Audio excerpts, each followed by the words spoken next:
Здравейте, мои вълшебни приятели!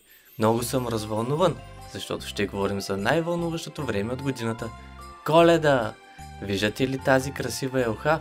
Тя е символ на Коледа и предвестник на много веселие.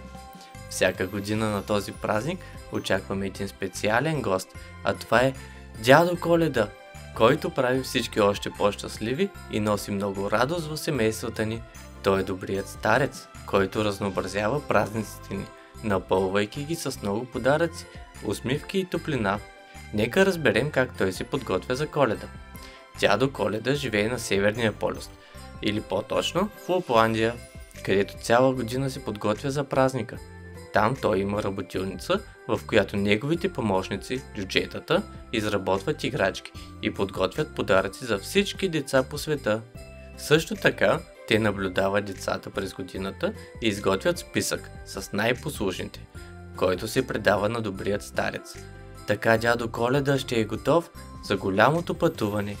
Само за една нощ той трябва да обиколи света и да раздаде подаръците.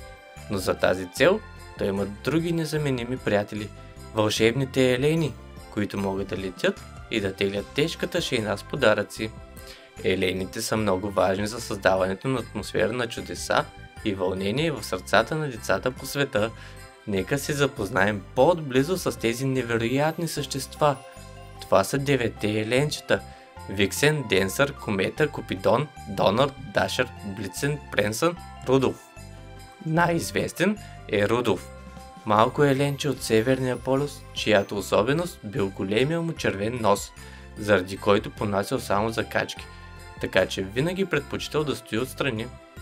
Една нощ, на бъдни вечер, дядо Коледа се притеснил, че няма да може да разнесе подаръците на всички деца по света, защото точно тази нощ имало твърде гъста мъгла. Така в пълната тъга на всички северни елени, дядо Коледа видял как големия червен нос на Рудолф свети толкова силно, че му хрумнала прекрасната идея Рудолф да поведе групата и да осветява пътя с красивия си червен нос. От тогава Рудолф е първият от екипажа и кара шейната дори в най-мъгливите нощи. Това е магическата история на най-очаквания гост през годината.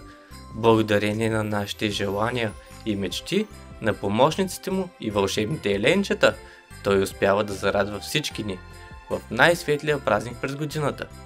Преди да се разделим, не забравяйте да напишете писмо до дядо Коледа и да направите красиви коледни картички. Той ще се радва много да ги види. Желая ви весели празници и бъдете готови за много коледни изненади!